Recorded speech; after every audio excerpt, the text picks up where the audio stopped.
నమస్కారం. సిటీ న్యూస్కి స్వాగతం. నేను బి రామ్చంద్. విద్యా సంస్థల యాజమాన్యాలు చక్కగా ఉంటే ఆ విద్యా సంస్థ బాగుపడుతుందని, అలాగే పాలకులు బాగుంటేనే ఆయా ప్రాంతాలు అభివృద్ధి చెందుతాయని రాజ్యసభ మాజీ సభ్యులు టీజీ వెంకటేష్ తెలిపారు. ఈ మేరకు కర్నూలు నగరంలోని ఎన్ఆర్పేటలో ఉన్న శ్రీలక్ష్మి ఇంగ్లీష్ మీడియం పాఠశాలలో గ్రాడ్యుయేషన్ డే వేడుకల్లో ఆయన ముఖ్య అతిథిగా పాల్గొన్నారు.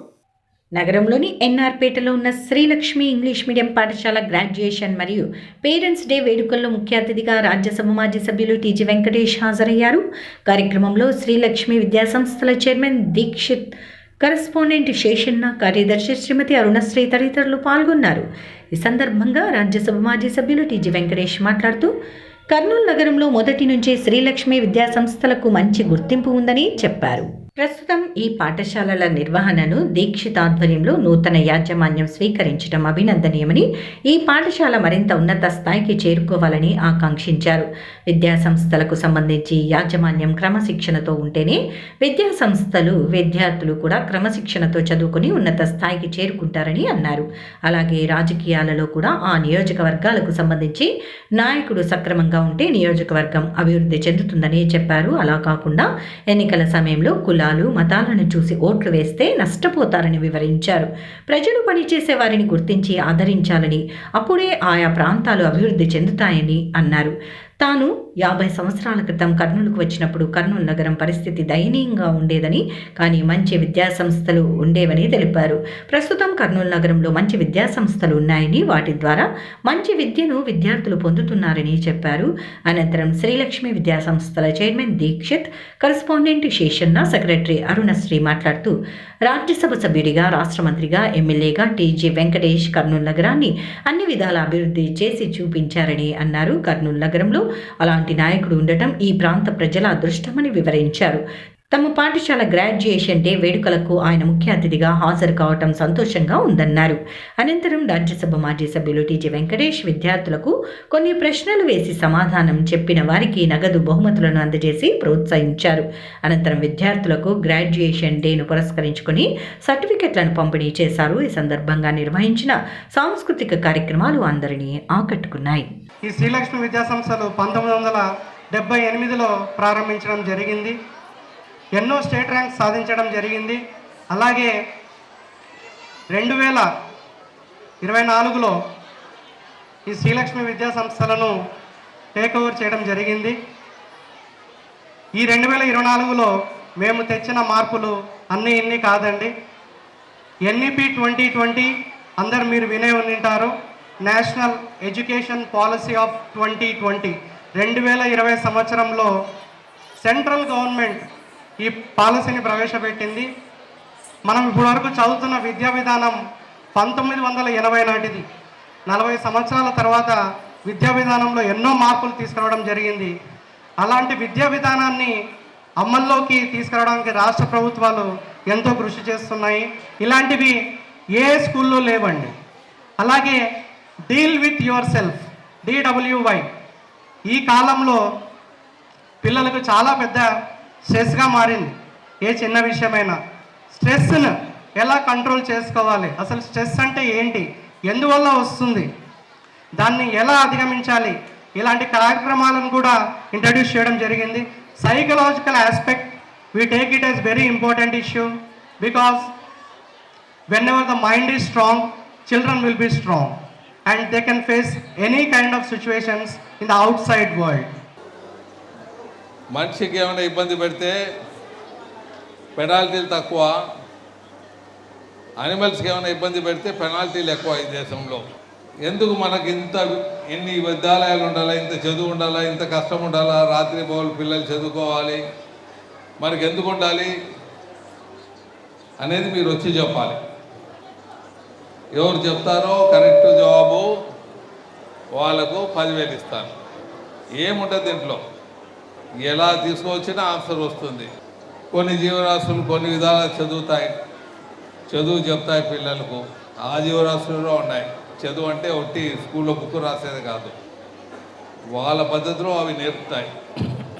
సో మీరు వచ్చి, ఎవరు పిల్లలు వచ్చి పైకి వచ్చి చెప్తారో ఎందుకు మనుషులకు మాత్రమే ఈ చదువులు, స్కూళ్ళు, విద్యాలయాలు టీచర్లు తిట్లు తినాలా, పిల్లలు సరిగ్గా చదువుకోకపోతే దెబ్బలు తినాలా, పశువులకు జీవరాశులకు లేదు, అవి బతుకుతున్నాయి నూరేళ్ళు. మీరు వచ్చి చెప్పండి, మీకు అవార్డు ఇస్తాను. But there is no communication skills in animals. That's why animals don't go to school. We have to earn because we have to live. We have to make our parents proud. And animals don't have that type of skill. పక్కన నిలబడండి, పక్కన.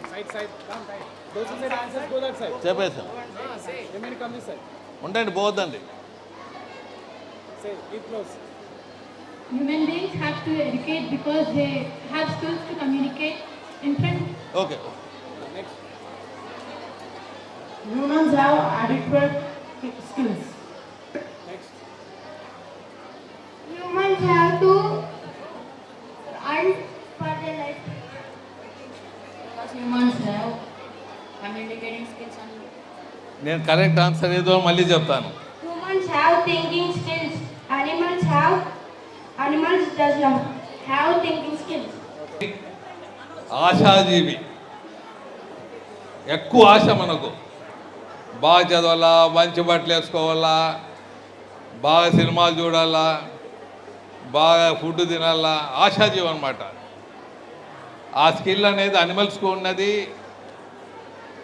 వాళ్ళు చదువుకునే స్టైల్లో వాళ్ళు చదువుకుంటారు. Liners ఉంది, ఆడసింహం. ఆడసింహము వేటాడుతుంది, పిల్లలకి నేర్పుతుంది వేటాడేది, మళ్ళీ పిల్లలకు ఫుడ్ తెచ్చిస్తుంది, మరి అలాగే ఎలా బతకాలనేది ట్రైనింగ్ ఇస్తుంది. లైనర్స్ వాళ్ళ రకంలో వాళ్ళు ఎలా జీవించాలో అలాగే జీవించవచ్చు. ఆది మానవులు చదువు లేదు, వాళ్ళు బతికే స్టైలు మనం అంటే మన తాత ముత్తాతలు, జేజి తాతలు చదువు లేదు వాళ్ళకు, బతికారు వాళ్ళు. కానీ మనిషికి ఆశ ఎక్కువ ఉంది. మంచి ఆశ ఉండొచ్చు, చెడ్డ ఆశ ఉండొచ్చు. ఈ ఆశా జీవితం ఏమవుతుందంటే ఎక్కువ కష్టపడతాం. మనిషికి వాళ్ళకన్నా కొద్దిగా ఎక్కువ బ్రెయిన్ ఉంది. ఆవు పుట్టేదే, దూడ పుట్టేదే, దూడ నడిచేస్తుంది. చేప పిల్ల ఈత కొడుతుంది. అట్లా లెక్కేస్తే బ్రెయిన్ మనకే తక్కువ అనొచ్చు. మన పిల్లలు ఇమీడియట్గా పుట్టేదే అన్నిటికీ అసిస్టెన్స్ వచ్చింది. పిల్లలకు నడిచే వరకు, వాళ్ళు తినే వరకు అన్నిటికీ మనం అసిస్టెన్స్ వచ్చింది. కొన్ని జీవులు మనకన్నా తెలివైనవి కానీ బతుకుతున్నాయంటే ఏనుగులు 100 ఏళ్ళు బతుకుతాయి, మనం 100 ఏళ్ళు ఆరోగ్యంగా ఉంటే బతుకుతాం. అవి లాంగ్ లైఫ్ ఉంది, మనకు లాంగ్ లైఫ్ ఉంది, మనదేం లైఫ్ పెరగలేదు. సో ఈ విధంగా మీరు పెద్దలు కూడా ఇక్కడ పేరెంట్స్ డే ఉన్నట్లు పేరెంట్స్ వచ్చారు. మిమ్మల్ని పిల్లలు చూస్తుంటారు. మీరు చెడు అలవాట్లకు పిల్లలకు మీరు చూసేదట్లా మీరు చెడు అలవాట్లు చేస్తుంటే వాళ్ళు కూడా చెడిపోయినట్లయితుంది. మీరు ఎంత చదివించినా అది మీకు శాపంగానే తయారవుతుంది. మీ హ్యాబిట్స్ అంతా వాళ్ళు చూస్తూ ఉంటారు, వాళ్ళు చెడిపోయేదానికి అవకాశం ఉంటుంది. సో మీ ఎల్డర్స్కి అంతా కోరేది ఏమంటే you should have a good habits, good living condition. పిల్లల్ని ప్రేమగా పెంచండి, మంచిది నేర్పండి, జీవితం బాగుపడే విధంగా చుట్టుపక్కల వాళ్ళని ప్రేమించేది నేర్పండి. అందరూ బాగుండే విధంగా పేరెంట్స్ నేర్పిస్తే అందరూ సుఖ సంతోషాలతో ఉంటారని తెలియజేస్తూ, జిల్లాలో 8,000కు మించని ఎత్తిపోతల పథకాల ఆయకట్టును తాను మంత్రిగా 1,00,000 ఎకరాలకు పెంచి రైతుల బాగుకు కృషి చేశానని రాజ్యసభ మాజీ సభ్యులు టీజీ వెంకటేష్ అన్నారు. ఈ మేరకు నగరంలో ఏపీ రైతు సంఘం ఆధ్వర్యంలో జరిగిన ప్రాంతీయ రైతు సదస్సులో ఆయన ముఖ్య అతిథిగా పాల్గొన్నారు.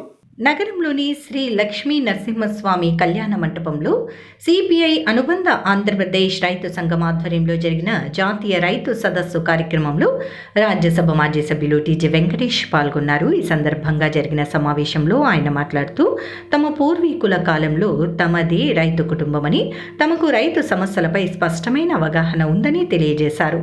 ప్రస్తుతం తాను పారిశ్రామికవేత్తగా ఉన్నప్పటికీ తాను మంత్రిగా ఉన్న సమయంలో నీటిపారుదల శాఖ మంత్రిగా పనిచేశానని గుర్తు చేశారు.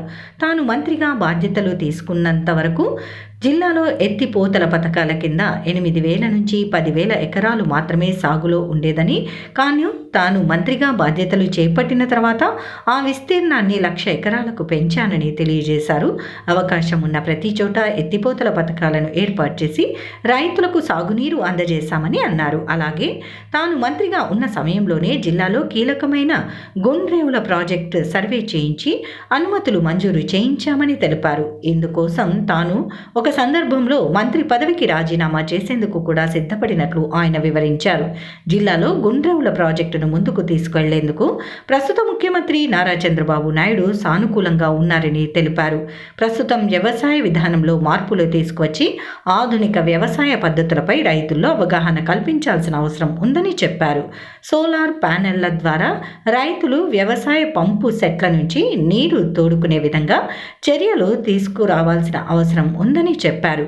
రాజకీయ పార్టీలకు అతీతంగా రైతుల సమస్యలపై ఆంధ్రప్రదేశ్ రైతు సంఘం ఆధ్వర్యంలో సమావేశం నిర్వహించడం అభినందనీయమని, ఈ సమావేశంలో ప్రస్తావించిన రైతుల సమస్యలను బీజేపీ పెద్దల దృష్టికి తీసుకువెళ్లేందుకు కృషి చేస్తానని చెప్పారు.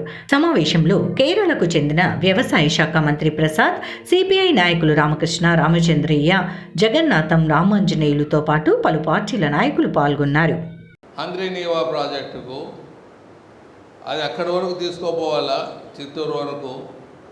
నేనేమన్నా అంటే ఇక్కడి నుంచి నీళ్ళు పోతున్నాయి రైతులకు, కెనాల్ ద్వారా ఎక్కడెక్కడ దిగువ ప్రాంతాలలో ఉంటాయో మోటరైజ్ కాకుండా దాంట్లో కూడా నీళ్ళు ఇప్పించాలని జియో కూడా ఇష్యూ చేసేదానికి ముందుకు పోయినాడు రైతులకు. ఇలా కొన్ని మిగతా చిన్న చిన్న కార్యక్రమాలు చేపట్టాము. ట్యాంకులు రిపేర్ చేయటం కానీ, ట్యాంకులు కట్టడం కానీ అదొక సబ్జెక్ట్. ఎందుకంటే మీకు మాకు ఒక పారిశ్రామికవేత్త అయినా నాకు సంబంధాలు ఉన్నాయని చెప్పేదానికి ఈ కథలు చెప్పాను. తెలంగాణ కూడా దండిగా సహకరించాను. ఇక మిత్రులు, మేము ఆ సమస్య వరకే మనం పోరాటం ఉంటుంది. మిగతా అంతా మిత్రులు. సినిమా షూటింగ్లో చూస్తుంటారు మీరు, హీరో విలన్ కొట్టుకుంటూ ఉంటారు. ఆ కెమెరా ఆన్ అయితే కొట్టుకుంటూ ఉంటారు, కెమెరా ఆఫ్ అయితే ఇద్దరు భుజాల మీద వేసుకోబోతుంటారు. మేము కూడా ఇక్కడ స్టేజ్ మీద ఉండేవాళ్ళు, మేము ఆ సమస్య వరకే మాట్లాడుతుంటాం. మరి అయినాక మేము భూజం ఫ్రెండ్సే, అందరూ స్నేహితులే, అందరూ మిత్రులమే. పార్లమెంట్లో కూడా అంతే. నా పక్కన ఉండేవాళ్ళు, నా వెనక ఉండేవాళ్ళు అందరూ సిపిఎం నాయకులే ఉండే. అప్పుడు సిపిఐ నాయకులు ఉండ్రి, పెద్దలు ఉండ్రి, గౌరవిస్తూ ఉంటుంది. వాళ్ళు మమ్మల్ని గౌరవిస్తూ ఉంటాయి. సో మీ అందరికి మీకు ముఖ్యంగా చెప్పేదంటే సమస్య మనం అడగచ్చు. ఎక్కడైనా సమస్యని ఒక ప్రెస్టేజ్గా తీసుకోపోయి ఇది మా నుంచే వస్తూ ఉంది, మీ నుంచి రాదు అని తీసుకోకుండా పోతే బాగుంటుందని మీకు తెలియజేస్తున్నాను. ఇది సమస్య, ఇది పరిష్కరిస్తే అందరికీ గౌరవం పెరుగుతుంది. నన్ను మీటింగ్ పిలిచారు, రైతులంతా సమస్యలు ఉన్నాయి తీసుకొని వస్తే అందరూ మిమ్మల్ని హర్షిస్తారన్నారు, వచ్చా నేను.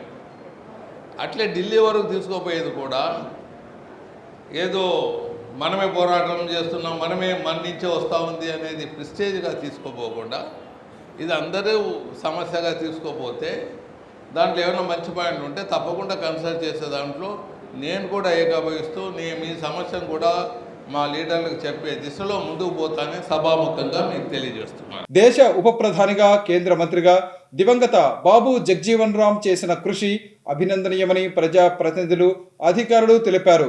ఈ మేరకు నగరంలో బాబు జగ్జీవన్ రామ్ జయంతి సందర్భంగా ఆయన విగ్రహానికి పూలమాల వేసి నివాళులు అర్పించారు. భారతదేశ మాజీ ఉప ప్రధాని బాబు జగ్జీవన్ రామ్ 118వ జయంతి వేడుకలను పురస్కరించుకుని ఎంఆర్పీఎస్ నాయకుడు కుమార్ మాదిగ ఆధ్వర్యంలో నాయకులు ఆయన విగ్రహానికి పూలమాల వేసి నివాళులు అర్పించారు. ఈ సందర్భంగా ఎంఆర్పీఎస్ నాయకుడు కుమార్ మాదిగ మాట్లాడుతూ బాబు జగ్జీవన్ రామ్ ఆశయ సాధనకు ప్రతి ఒక్కరూ పునరంకితం కావాలని పిలుపునిచ్చారు. బడుగు బలహీన వర్గాల అభ్యున్నతికి బాబు జగ్జీవన్ రామ్ చేసిన కృషి మరువలేనిదని వివరించారు. ఆయన జయంతి వేడుకలను ఇంత ఘనంగా నిర్వహించారు అభినందనీయమని అన్నారు. బాబు జగ్జీవన్ రామ్ ఆశయాలను ప్రజల్లోకి తీసుకువెళ్లేందుకు కృషి చేస్తామని వివరించారు. రైతులకు న్యాయం చేయాలనే ఒక సంకల్పంతోనే ముందుకొచ్చాడు. అలాగే 1937లోనే ఒక అతి పిన్న వయస్సులోనే ఒక రాష్ట్రంలో ఒక కాన్స్టిట్యున్సీకి అసెంబ్లీగా ఎన్నికయ్యి అతి తక్కువ కాలంలో కార్మిక శాఖ మంత్రి కూడా చేయడం జరిగింది. అలాగే దాదాపుగా 50 సంవత్సరాలు ఎంపీగా ఉన్నటువంటి వ్యక్తి 30 సంవత్సరాలు ఆయన మంత్రిగా పనిచేశారు సెంట్రల్ గవర్నమెంట్లో. ఆయన ఎన్నో సేవలు చేశారు. కార్మిక రంగం అయితేమి, రవాణా రంగం అయితేమి, ఇలాంటి వ్యక్తి మా యొక్క దళిత జాతిలో పుట్టడం, అలాగే ఉప ప్రధానిగా కూడా చేయడం జరిగింది. ఆయన ప్రధానిగా ఉండాలన్నది ఆయన యొక్క కళ, కానీ ఆ యొక్క కళను నిలబెట్టుకోలేకపోవడం చాలా బాధాకరం. ఈ నెల 19వ తేదీ జరగనున్న రన్ ఫర్ జీసస్ కార్యక్రమంలో ప్రతి ఒక్కరూ పాల్గొని విజయవంతం చేయాలని కార్యక్రమ నిర్వాహక కమిటీ చైర్మన్ ఆర్ఆర్డి సజీవరాజు కోరారు. ఈ మేరకు నగరంలో జరిగిన కార్యక్రమంలో ఇందుకు సంబంధించిన ప్రచార కరపత్రాలను విడుదల చేశారు. నగరంలోని రాక్వుడ్ చర్చ్ నందు నిర్వహించిన రన్ ఫర్ జీసస్ టీ-షర్ట్స్ ఆవిష్కరణ కార్యక్రమంలో కమిటీ చైర్మన్ రివరల్డ్ డాక్టర్ ఆర్ఆర్డి సజీవరాజు మాట్లాడుతూ ప్రతి సంవత్సరం రన్ ఫర్ జీసస్ కార్యక్రమం ఘనంగా నిర్వహిస్తున్నట్లు తెలిపారు. కోల్స్ చర్చ్ ప్రెసిడెంట్ ఏడిఏ లింకన్ మాట్లాడుతూ కర్నూలు పట్టణంలోని ఎడినామినేషన్లు భేదం లేకుండా ఈ కార్యక్రమంలో ఐకమత్యంతో పాల్గొంటారని తెలిపారు. కార్యక్రమ కన్వీనర్ దాసరి సుధీర్ మాట్లాడుతూ ఈ నెల 19వ తారీఖున శనివారం ఉదయం 6 గంటలకు కోల్స్ చర్చ్ నుండి ప్రారంభమై మౌర్యాయన్ రాజ్ విహార్ కలెక్టర్ ఆఫీస్ మీదుగా ప్రార్థనా మందిరం నందు ముగుస్తుందని తెలిపారు. ఈ కార్యక్రమంలో రాకుడ్ సంఘం president Anandarao, city pastor association కార్యదర్శి దాసుబాబు, సంఘ కాపరులు Jeevan, Paul, Augustine, Kishore, Olympic సంఘం Vijay Kumar, run for Jesus committee secretary Jayakar, treasurer Suresh, co కన్వీనర్లు భాను జైపాల్, ప్రవీణ్, మల్లెపోగు రాజు, మోజస్, బండారు విజయ్ కుమార్ మొదలగు వారు పాల్గొన్నారు. చేస్తూ ఉన్నాం. ప్రత్యేకంగా మరి ఈ సందర్భంగా ఉదయం 6 గంటలకే కోల్స్ సెంటినియల్ తెలుగు బాప్టిస్ట్ సంఘ ఆవరణంలోకి రావాల్సిందిగా మిమ్మల్ని నేను కోల్స్ సెంటినియల్ తెలుగు బాప్టిస్ట్ సంఘ ప్రెసిడెంట్గా ఆహ్వానిస్తున్నాను. మీరందరూ అక్కడికి రావాల్సిందిగా మనవి చేస్తూ ఉన్నాం. మరి ఈ సందర్భంలో చాలా ప్రాముఖ్యమైన విషయం ఏంటంటే కోల్స్ నుంచి మరి ప్రార్థనా మందిరం వరకు సి క్యాంప్ సెంటర్ వరకు జరిగే ఈ ప్రొసెషన్లో మరి అనేక చిన్నారులు, యవనస్తులు, పెద్దలు, వృద్ధులు పాల్గొని ప్రభువును మహిమపరుస్తారు. దీని యొక్క ప్రాముఖ్యమైన ఉద్దేశం ఏంటంటే యేసు ప్రభు యొక్క శిలువ, మరణ, పునరుత్థాన యొక్క సందేశాన్ని మరి ప్రకటించడం, మరి యేసు ప్రభు చేసినటువంటి మరి ఆ యొక్క త్యాగము వలన లోకానికి లభించినటువంటి ముక్తి మార్గాన్ని కొరకు, మరి రక్షణ కొరకు ఈ సువార్తను ప్రకటించడమే దీని యొక్క ప్రాముఖ్యమైన ఉద్దేశం. రన్ ఫర్ జీసస్ కార్యక్రమం గత 15 సంవత్సరాలుగా కర్నూలు పట్టణంలో అన్ని స్థానిక సంఘాలు, అదేవిధంగా సిటీ పాస్టర్స్ అసోసియేషన్ వారి ఆధ్వర్యంలో, పిఎస్టీ వారి ఆధ్వర్యంలో మరి గత 15 సంవత్సరాలుగా ఎంతో విజయవంతంగా కర్నూలు పట్టణంలో నిర్వహిస్తున్నాం. మరి ఈ సంవత్సరం కూడా ఏప్రిల్ 19వ తారీఖున ఉదయం 6 గంటలకు కోల్స్ చర్చ్ నుంచి ప్రారంభమవుతుంది. కాబట్టి కర్నూలు పట్టణంలోని ప్రతి ఒక్క క్రైస్తవులందరూ కూడా ఆ రోజు అందరం కలిసి యేసు లేచినాడు సజీవుడు అనే సాక్ష్యాన్ని లోకానికి చాటి చెప్పినట్లు అందరం కూడా కలిసి పాల్గొని మరి విజయవంతం చేయవలసిందిగా కర్నూలు పట్టణ క్రైస్తవులందరినీ కూడా ఆహ్వానిస్తున్నాం. బాబు జగ్జీవన్ రామ్ ఆశయ సాధనకు ప్రతి ఒక్కరూ కృషి చేయాలని ఎస్సీ ఎస్టీ లాయర్స్ ఫోరం నాయకులు జయరాజు కోరారు. ఈ మేరకు బాబు జగ్జీవన్ రామ్ జయంతిని పురస్కరించుకుని ఆయన విగ్రహానికి పూలమాల వేసి నివాళులు అర్పించారు. బాబు జగ్జీవన్ రామ్ 118వ జయంతి సందర్భంగా నగరంలోని ఆయన విగ్రహానికి ఎస్సీ ఎస్టీ లాయర్స్ ఫోరం ఆధ్వర్యంలో పూలమాల వేసి నివాళులు అర్పించారు. ఈ సందర్భంగా ప్రముఖ న్యాయవాది వై జయరాజ్ మాట్లాడుతూ బాబు జగ్జీవన్ రామ్ ఆశయ సాధనకు ప్రతి ఒక్కరూ ముందుకు రావాలని పిలుపునిచ్చారు. బడుగు బలహీన వర్గాల అభ్యున్నతి కోసం ఆయన తీసుకున్న చర్యలు ఇప్పటికీ అందరి ప్రశంసలు పొందుతున్నాయని అన్నారు. దేశ ఉప ప్రధానిగా, కేంద్ర మంత్రిగా ఆయన చేసిన సేవలను జాతి ఎన్నటికీ మర్చిపోలేదని చెప్పారు. ముఖ్యంగా ప్రజలందరికీ డాక్టర్ బిఆర్ అంబేద్కర్ రచించిన రాజ్యాంగ ఫలాలను అందజేసేందుకు ఆయన చేసిన కృషి మరువలేనిదని చెప్పారు. అందించినటువంటి భారత రాజ్యాంగం యొక్క ఫలాలను అన్ని వర్గాల వారికి సమానంగా అందాలని, ఆ రాజ్యాంగ స్ఫూర్తిని ఎంతో చిత్తశుద్ధితో తనకు అప్పచెప్పినటువంటి ప్రతి శాఖలో మీరు గుర్తుపెట్టుకోండి, అది పోస్టల్ డిపార్ట్మెంట్ కానీ, డిఫెన్స్ డిపార్ట్మెంట్ కానీ, ఏ శాఖను ఆయన నిర్వహించిన ఆ శాఖలలో తనదంటూ ఒక ముద్ర వేసి బంగ్లాదేశ్ యుద్ధ సమయంలో మరి ఆ రోజు మరి విజయవంతంగా మరి అది ఇండియాను విజయంపై తీసుకొని వెళ్ళినటువంటి ఘనత మరి ఈరోజు బాబు జగ్జీవన్ రామ్ గారికే దక్కుతూ ఉంది. మరి మనమందరం కూడా ఆలోచించాల్సిన అవసరం ఉంది. అటువంటి మహానాయకుల స్ఫూర్తితో అందరం కూడా ముందుకు పోవాల్సిన అవసరం ఉంది. పాత బస్టాండ్లో ఉన్న శ్రీ షిరిడి సాయిబాబా ఆలయంలో ఈ నెల 6వ తేదీ శ్రీరామనవమి వేడుకలను ఘనంగా నిర్వహిస్తున్నామని సాయి భక్తులు మహాబలేష్ తెలిపారు. ఈ కార్యక్రమంలో భక్తులు అధిక సంఖ్యలో పాల్గొని స్వామివారి కృపకు పాత్రులు కావాలని ఆయన కోరారు. బడుగు బలహీన వర్గాల అభ్యున్నతికి బాబు జగ్జీవన్ రామ్ చేసిన కృషి అభినందనీయమని ఎంఆర్పీఎస్ నాయకుడు కుమార్ మాదిగ తెలిపారు. ఈ మేరకు బాబు జగ్జీవన్ రామ్ జయంతి సందర్భంగా ఆయన విగ్రహానికి పూలమాల వేసి నివాళులు అర్పించారు. మాజీ దేశ ఉప ప్రధాని బాబు జగ్జీవన్ రామ్ 118వ జయంతి సందర్భాన్ని పురస్కరించుకొని నగరంలోని 5 రోడ్ల కూడలిలో ఉన్న ఆయన విగ్రహానికి ప్రజాప్రతినిధులు, అధికారులు, దళిత సంఘాల నాయకులు పూలమాల వేసి నివాళులు అర్పించారు. అనంతరం బాబు జగ్జీవన్ రామ్ విగ్రహం వద్ద ఆయన జయంతిని పురస్కరించుకొని కేక్ కట్ చేశారు. ఈ సందర్భంగా జరిగిన కార్యక్రమంలో జిల్లా కలెక్టర్ డాక్టర్ బి నవ్య, పాణ్యం ఎమ్మెల్యే శ్రీమతి గౌరిచరిత వెంకటరెడ్డి, కోడుమూరు ఎమ్మెల్యే బొగ్గుల దస్తగిరి, మున్సిపల్ కమిషనర్ రవీంద్రబాబు, సాంఘిక సంక్షేమ శాఖ అధికారిని రంగాలక్ష్మితో పాటు ఎస్సీ, ఎస్టీ, దళిత సంఘాల నాయకులు పాల్గొన్నారు. ఈ సందర్భంగా వారు మాట్లాడుతూ భారతదేశం మాజీ ఉప ప్రధాని, మాజీ కేంద్ర మంత్రి బాబు జగ్జీవన్ రామ్ ఆశయ సాధనకు ప్రతి ఒక్కరూ కృషి చేయాలని చెప్పారు. బాబు జగ్జీవన్ రామ్ కేవలం ఒక నాయకుడు మాత్రమే కాదని స్వాతంత్ర సమర యోధులు కూడా అని చెప్పారు. బీహార్ రాష్ట్రంలో అతి సాధారణ కుటుంబంలో జన్మించిన ఆయన పేదరికంలోనే ఉన్నత విద్యను అభ్యసించి భారతదేశపు ఉప ప్రధాని స్థాయికి ఎదిగారని చెప్పారు. దేశ ఉప ప్రధానిగా, కేంద్ర మంత్రిగా ఆయన ఎన్నో మార్లు పదవి బాధ్యతలు చేపట్టి ఆ పదవులకు పూర్తి స్థాయిలో న్యాయం చేశారని అన్నారు. ఏ తరం రాజకీయ నాయకులకు, యువతకు బాబు జగ్జీవన్ రామ్ జీవితం ఆదర్శప్రాయమని వివరించారు. దేశంలో ఎన్నో మార్పులకు తన పరిపాలనా దక్షతతో బాబు జగ్జీవన్ రామ్ శ్రీకారం చుట్టారని చెప్పారు. దాదాపు 40 సంవత్సరాల పాటు ఓటమి ఎరగని నాయకుడిగా ఆయన అరుదైన రికార్డు సృష్టించారని చెప్పారు. దేశంలో ఆహార సంక్షోభం ఏర్పడిన సమయంలో కూడా ఆయనకు అదనపు శాఖను అప్పగించినప్పటికీ దానిని కూడా సమర్థవంతంగా నిర్వహించారని కొనియాడారు. కార్మికుల కోసం ఎన్నో చట్టాలను తీసుకువచ్చిన మహనీయుడిగా అభివర్ణించారు. 2 పాకిస్తాన్ యుద్ధం ఏర్పడినప్పుడు రక్షణ శాఖ మంత్రిగా ఉండి ఎంతో దక్షతతో వ్యవహరించారని అన్నారు. ఆయన కేంద్రంలో ఉన్నత స్థాయి పదవులను ఎంతో ఉత్సాహంగా ఆయన పదవులు కొనసాగారు. అంటరానితనం నుంచి నిలదొక్కున్న ఏకైక కేంద్రంలో మంత్రిగా ఉన్న ఆయన జగ్జీవన్ రామ్ ఒక్కరే అనుకుంటున్నది. ఈ యొక్క మహనీయుల పండగలను ముఖ్యంగా జరుపుకుంటున్నాం కాబట్టి కర్నూలులో మరి ప్రతి ఒక్కరు జరుపుకోవాలని చెప్పి కోరుతున్నాం. ప్రభుత్వ సర్వజన వైద్యశాలలో పేషెంట్లకు మెరుగైన వైద్యం అందించేందుకు అన్ని చర్యలు తీసుకుంటున్నామని ప్రభుత్వ వైద్యశాల పర్యవేక్షక అధికారి డాక్టర్ వెంకటేశ్వర్లు తెలిపారు.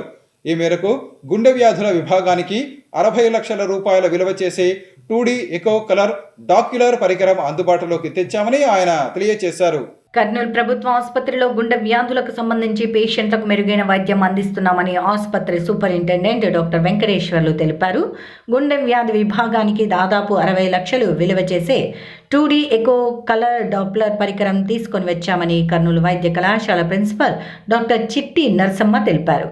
ఈ పరికరం ద్వారా గుండెకు సంబంధించిన వ్యాధులను నిర్ధారించుకోవచ్చని తెలిపారు. త్వరలో మంత్రి టీజీ భరత్ ఆధ్వర్యంలో 2D ఎకో కలర్ డాప్లర్ మిషన్ను ప్రారంభిస్తామని తెలిపారు. కర్నూలు ఆసుపత్రిలో ఆంధ్రప్రదేశ్ ప్రజలతో పాటు తెలంగాణ రాష్ట్రానికి చెందిన పేషెంట్లకు సైతం వైద్యం అందిస్తున్నామని సూపరింటెండెంట్ డాక్టర్ వెంకటేశ్వర్లు తెలిపారు. గుండె వ్యాధి విభాగాధిపతి డాక్టర్ చంద్రశేఖర్ మాట్లాడుతూ రాబో 2 సంవత్సరాల్లో మరిన్ని అధునాతన వైద్య పరికరాలు అందుబాటులోకి తీసుకువస్తామని తెలిపారు. కార్డియాలజీ డిపార్ట్మెంట్కు 2D echo colour Doppler with all probes తెప్పించినాము. అది 60 లక్షల పైన పడింది ఎక్విప్మెంట్.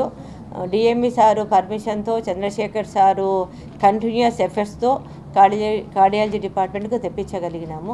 ఇది పేషెంట్స్కు, అన్ని వయసుల్లో ఉన్న పేషెంట్స్కు హెల్ప్ చేస్తుంది. అప్పుడే పుట్టిన చిన్నపిల్లలకు కూడా టెస్ట్ చేయడానికి పనికొస్తుంది. చిన్నపిల్లలు, పెద్దవాళ్ళు అండ్ కొంతమంది ప్రాబ్లమ్స్ ఉన్న వాళ్ళకు లోపల నుంచి, బయట నుంచే కాకుండా లోపల ఈసోఫేగస్లో నుంచి కూడా స్కాన్ చేసి హార్ట్ డిసీజెస్ తొందరగా కనుక్కోవడానికి పనికొస్తుంది ఈ 2D echo cardia machine. And already మనకి ఇక్కడ కార్డియాలజీ డిపార్ట్మెంట్లో క్యాథ్ ల్యాబ్ ఉంది కాబట్టి using the angiogram able to do the angioplasty. So ఈ డిపార్ట్మెంటు ఇంకొంచెం బాగా వృద్ధి చెందడానికి ఈ రీసెంట్గా వచ్చిన మిషన్ బాగా ఉపయోగపడుతుంది. నేను యాక్చువల్గా మీకు ఆల్రెడీ చెప్పాను, నాకు చాలా సంతోషంగా ఉంది మీ మీడియా మిత్రులతో కార్డియాలజీ డిపార్ట్మెంట్ గురించి ఈ యాక్చువల్గా అసిస్టెంట్స్ కూడా నాకు చూసినంటే అందరూ సమకాలీకులు, బాగా యాక్టివ్ పనిచేసేవాళ్ళు, they are really dedicated. I know each and of them very well. So నాకు తెలిసి చంద్రశేఖర్ గారి legacy they will continue in much better way. That feeling, that faith have got in them. They will improve this department. I will try to extend my fullest cooperation. నేను చెప్పాను, మీ నుంచి ఏం indent వచ్చినా కూడా it's a top priority. So మన department ఓసిటీ mission, so I will try to help in the what ever the possible way. I will try to coordinate with the superiors. I will bring it to the notice of the DME గారు, health minister గారు కృష్ణబాబు గారితో కూడా నేను పర్సనల్గా మాట్లాడి ఏమేమి కావాలో. ఎందుకంటే మనకు మెయిన్ ప్రాబ్లం ఏమంటే తెలంగాణ వాళ్ళు 30% వస్తారు. మనకు అక్కడ ఏమైందంటే ఆరోగ్యశ్రీ ఫండ్స్ మనకు ఇప్పుడు డెఫిసిట్ వస్తుంది, అయినా కూడా డెడికేట్ చేస్తున్నారు వాళ్ళు. నేను ఒకటే చెప్పాను, తెలంగాణ వచ్చినా కూడా పేషెంటే కదా. సో మనకు అక్కడ వాళ్ళకు కొంచెం మెటీరియల్ అన్నీ రాసియలేం కదా. సో కొంచెం మన కన్జ్యూమబుల్స్ దగ్గర కొంచెం మనకు బర్డెన్ అయినా కూడా they are doing their best. ఒక్క పేషెంట్ను కూడా వెనక్కి పంపించకుండా చేస్తున్నారు. So I really appreciate all the assistants and team of cardiology to do.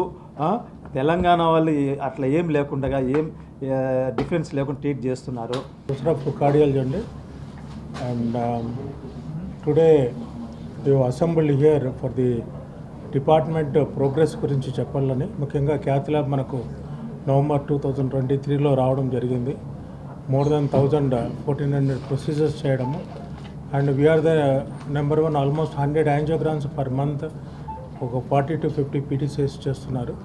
So we got 6 or 7 assistant qualified assistant professors, Prashant and everybody, Kiran, and they are doing a very good job. Number of procedures kuda perigayi. And I should thank the principal Chitti Narasimha garu. She has sanctioned 61 lakhs worth equipment, eco mission. Adi tvaralo kuda next week Bharat garu, our honorable MLA and minister Bharat garitho inaugurate చేస్తున్నాము. So డెఫినెట్గా further కూడా కొంత ACs improve చేయాలి. తర్వాత new colour Doppler equipment కూడా government కూడా రాస్తాము. OCT and also ఐవస్ కానీ ఈపీ స్టడీస్ కూడా ఫర్దర్గా. So we request the administrators to help us even for providing the equipment. And I thank both the principal and superintendent and helping us in the department. And we are almost doing a very good job in Rayalaseema. విద్యార్థులు క్రమశిక్షణ, అంకిత భావంతో చదివి జీవితంలో ఉన్నత స్థాయికి చేరుకోవాలని ప్రభుత్వ బాలుర డిగ్రీ కళాశాల ప్రిన్సిపల్ ఇందిరా శాంతి సూచించారు. ఈ మేరకు నగరంలోని మాధవీనగర్ నారాయణ పాఠశాలలో జరిగిన గ్రాడ్యుయేషన్ డే వేడుకల్లో ఆమె పాల్గొన్నారు. స్థానిక మాధవనగర్లోని నారాయణ పాఠశాలలో ప్రిన్సిపల్ మహమ్మద్ అల్తాఫ్ అధ్యక్షతన ఈ కిడ్స్ ఈ ఛాన్స్ విభాగం గ్రాడ్యుయేషన్ డే సంబరాలు శనివారం ఘనంగా నిర్వహించారు. ముందుగా ప్రార్థనా నృత్యం చేయగా అతిథి చేతుల మీదుగా జ్యోతి ప్రజ్వలనతో గ్రాడ్యుయేషన్ డే వేడుకలను ప్రారంభించిన అనంతరం విద్యార్థులు తల్లిదండ్రులను ఉద్దేశించి మాట్లాడారు. విద్యార్థులు కిండర్ గార్డెన్ నుండి ముందుకు సాగుతూ ప్రాథమిక విద్య, ప్రాథమికోన్నత విద్య యొక్క విస్తృత రంగంలో ధైర్యంగా అడుగులు వేస్తున్నందున వారి అభ్యాస ప్రయాణంలో వారి మొదటి ముఖ్యమైన పరివర్తనకు ఆదర్శంగా నిలుస్తాయని అన్నారు. సాంకేతికంగా అభివృద్ధి చెందుతున్న తరుణంలో ప్రతి ఒక్కరూ విద్యపైనే ఆసక్తి చూపించకుండా విద్యార్థుల అభిరుచులు, అలవాట్లని గుర్తించి వాటిపైనే దృష్టి సారించాలని తల్లిదండ్రులకు సూచించారు. గ్రాడ్యుయేషన్ డే వేడుకలో చిన్నారులంతా పట్టుభద్రుల వేషధారణలో చూడముచ్చటగా కనిపించారు. అతిథులు చిన్నారులందరికీ మాదిరి పట్టాలను అందజేసి ఆశీర్వదించారు. కార్యక్రమంలో చిన్నారులు చేసే సాంస్కృతిక నృత్యాలు అందరినీ అలరించాయి. కార్యక్రమంలో school AGM Ramesh Kumar, cluster principal Anwar Basha, Srinivas Reddy, ఈ kids coordinator Aruna, vice principals Nageshwari, Radha, soft skills trainer Shaini పాల్గొన్నారు. ఈ 2024-25 సంవత్సరాన్ని అత్యద్భుతంగా, అంటే ఒక యాక్టివిటీ బేస్డ్ ఎడ్యుకేషన్ను మా టీచర్స్ బృందం అంతా కూడా చక్కటి వర్క్షాప్స్తో ప్రేరణ పొంది ఈ క్లాస్ రూమ్స్ 4 గోడల మధ్య పిల్లలకు ఇంటరాక్టివ్ ప్యానెల్స్ ద్వారా, సో ఎక్కడా లేని విధంగా కర్నూలు జిల్లాలోనే ఎక్కడా లేని విధంగా ఒక ఇంటరాక్టివ్ ప్యానెల్స్ ద్వారా సో హోంవర్క్ కానివ్వండి, ఎగ్జామ్ ప్రిపరేషన్ అవనివ్వండి, ప్రతి యాక్టివిటీ కూడా సో చాలా చక్కగా చాలా స్ట్రాటజిక్గా పిల్లలందరికీ విద్యను బోధించి తర్వాత వాళ్ళ భవిష్యత్తులో మంచి ఉత్తమమైనటువంటి ఉద్యోగాలను పొందేదానికనేసి చెప్పేసి 5వ తరగతి నుండే పిల్లలకు ఒక డిగ్రీ పట్టాలాగా వాళ్ళకు ఒక గ్రాడ్యుయేషన్ డేను ఈరోజు సెలబ్రేట్ చేసుకుంటున్నాం. And under the supervision of our branch principal Mr. Altaf sir and our cluster principal Mr. Anwar Basha sir and our VP madam Ms. Nageshwari ma'am, this is going to be a very nice event and where every child is giving opportunity to enjoy what is meant by to be a graduate, to go to high school. So they are going to take that opportunity in a very beautiful manner, and I'm happy that I'm a guest of honor here, and I'm thankful to all the dignitaries who have invited me for this thing. Thanks one and all. I would like to inform you all that this academic year our management has introduced interactive panel boards to all the classes where student is learning with the visualization. So it is not an easy task, so it needs a lot of expenditure. Even though our management is giving priority for both the academics and non-academics activities. So this is one of the best example to say that as Narayana is always number one in education. So we are really thankful for our founder sir for giving this opportunity. With his permission only, today we are conducting graduation day for 5th outgoing student. Already in the morning session we have completed graduation for PP2 upgoing students, nothing but promoting for first class. Thank you one and all. ఇవి ఈనాటి city news. తిరిగి రేపు ప్రసారమయ్యే city న్యూస్లో మళ్ళీ కలుసుకుందాం. అంతవరకు సెలవు. నమస్కారం.